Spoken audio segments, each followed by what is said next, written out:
Hello everyone, this is again USA Canada Visa Help, and today we will be discussing about how to apply to an US university and obtain an offer letter. That is a great offer letter from a reputed university, and also obtain some scholarship or assistantship if possible.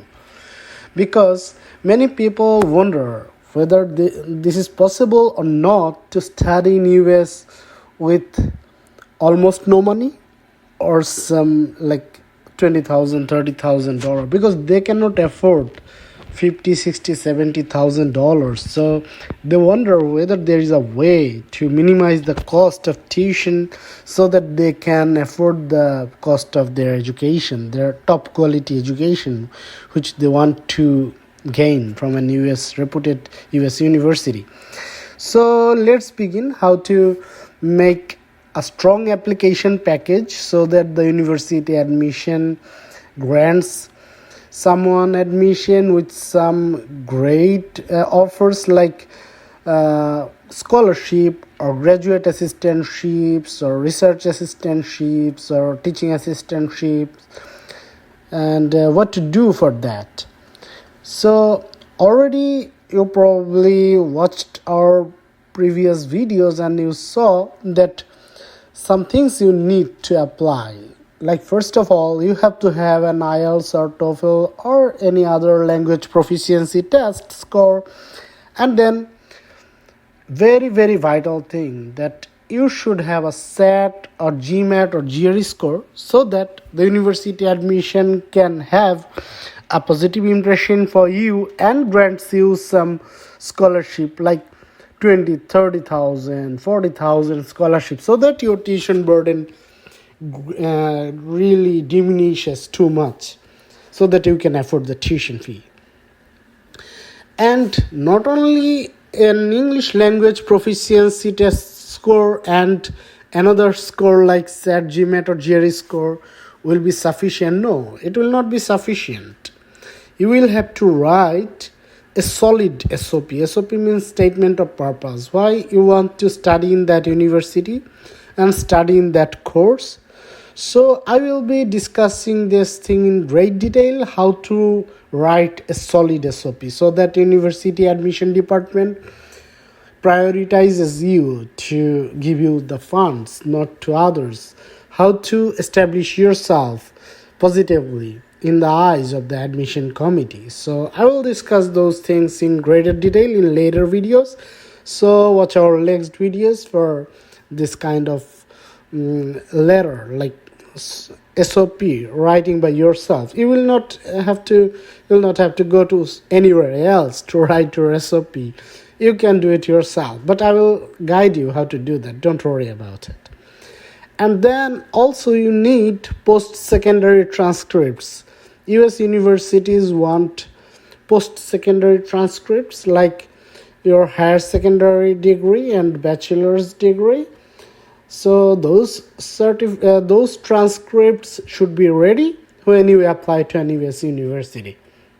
And if you also have master's, give your master's. Or if you also have a PhD and applying for postdoc, so have your PhD transcript ready. And then also, if you want to have a PhD offer letter, in most specific situations, you need research publication. And sometimes it also helps for master's degrees. Like if you want to have a master degree in business analytics, the data science, and also like MBA or Master of Finance, these kinds of schools sometimes treat your application much more positively rather than not having a research publication. So having a research publication can significantly enhance your chances of success for scholarship, graduate assistantship, research assistantship, or teaching assistantship awards, so that you have a tremendous offer letter. And also, if you have work experience, have that document ready so that you can make the admission committee of a university much more positive about you. If you have a significant work experience, and also you don't have a significant GMAT, GRE or SAT score, then what will happen is admission committee will still be positive when you will be judged, because work experience and test scores like SAT, GMAT, GRE, they complement each other. So work experience is also a vital thing in getting accepted by great universities and getting award of assistantships or scholarships. So it is also important to have work experience in your application package. But if you don't have, don't worry, have a good score in SAT or GMAT or GRE, which will minimize the lacking of not having work experience. So don't worry about anything. Just you have to put some effort, and you can do that. Trust me. And then writing sample. Some universities include a writing sample in required set of documents for their application. So you need to have a writing sample, and I will also show you how to write a writing sample in our next videos. So keep an eye on our channel so you don't miss anything. So that is also straightforward, so don't worry about that. And recommendation letters. So have your recommendation letters ready from the professors who supervised you in your bachelor's or master's or other levels like PhD, so that recommendation letter can enhance your chances of getting success by including things like you were a good student, you were very obedient, you were very articulate, straightforward, like important things that somebody needs for success. You have all the traits.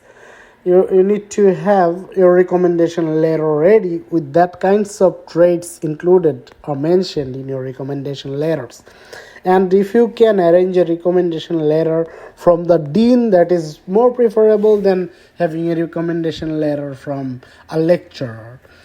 A recommendation letter from a professor will be evaluated more favorably than a recommendation letter issued by a lecturer or assistant professor. So that is a very simple thing, you understand that.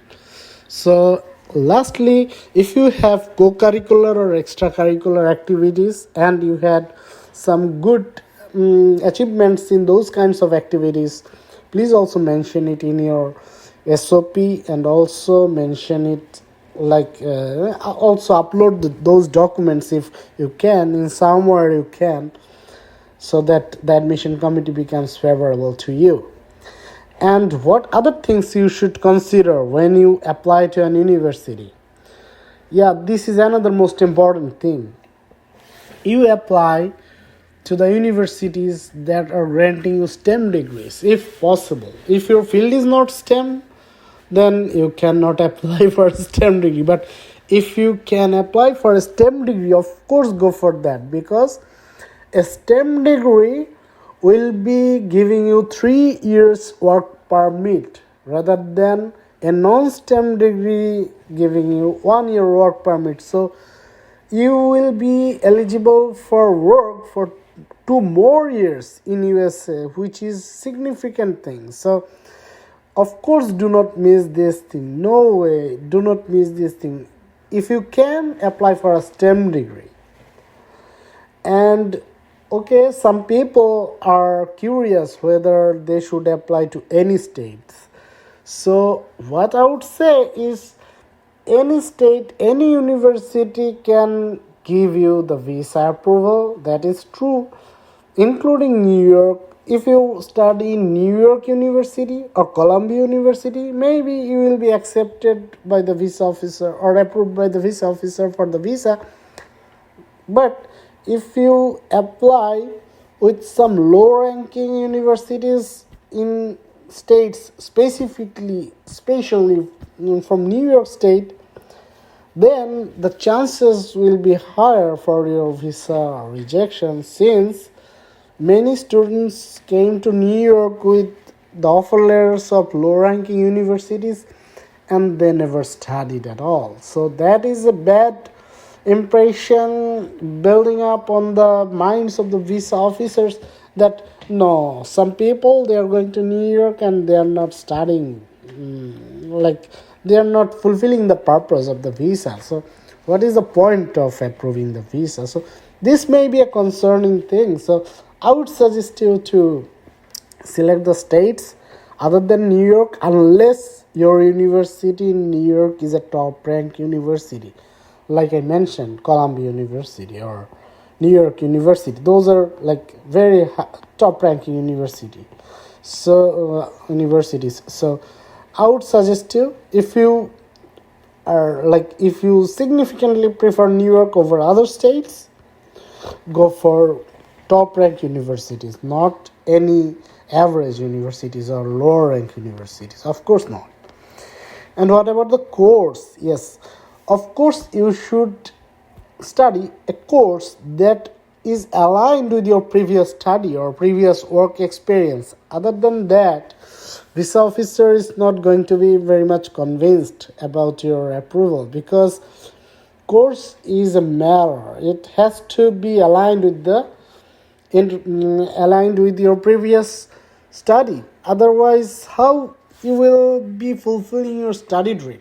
Because it is not aligned. So if you studied Tripoli and then you are trying to switch to English literature, this is like too far away. So if from Tripoli now you want to switch to mechanical engineering, yeah, this is like a little close. But if you studied Tripoli, now you want to switch to English literature, and for that you want to have a visa to go to USA, and this is going to be ridiculous. So these kinds of ridiculous thinking will damage the chances of the visa. So be mindful, never ever do something silly. Do not go for something that is not aligned with your previous study, because visa officer will definitely assess your course, and of course the university which is going to teach you the course. Because if the university is an average or below average university, they will think, why the student is so interested in that kind of university while they can study in such kind of university in their home country. Why not they are studying there? Why they want to come to USA, which is the country that provides the best education in the world, having top universities of the world? Why this person is interested in going there for studying a course which is of average standard, and the university is also an average standard university or below average standard university? Why? The visa officer will ultimately not find the answer, and of course he will just reject the visa. So the way to achieve the visa is to have a course that is taught by a top university and also that is aligned with your previous study. So that's all, and I hope you will be able to make a strong application package and have an offer letter from a reputed university, and also obtain scholarship or assistantship offers, so that your tuition burden will be very much minimal, so that you don't have to show a lot of fund in your bank account either. So of course have such an application package. And another thing, that just try to apply to universities that have the alignment with your profile. The universities and courses that have huge mismatch with your profile are not easily going to give you an offer letter or assistantship offer or scholarship offer. No, this is not very easy to happen. This is not going to happen very easily. So I would suggest you to study the curriculum, university website, university course structure, and how many credits, how much is the tuition fees, everything you should consider in great detail, so that you are a good fit, you are convinced that you are a good fit for that course and for that university, and you can afford that course and you will gain some scholarship or assistantship. So overall that is a good offer for you, so you have to make sure that. So I hope you will be able to do that, and that will definitely relieve off some pressure of financial burden, which is very, very important. I hope you will be successful in doing that. So thank you for listening. So watch our next videos for more information, because I told you I will discuss everything in great detail. And if you have any query, you can email or call us or WhatsApp us. So we have provided the contact information, and if you like the video, please subscribe our channel. So I hope you will enjoy all the videos we are going to publish and we have published already, and you will gain a lot of benefits and confidence from those. Thank you for watching again. Bye.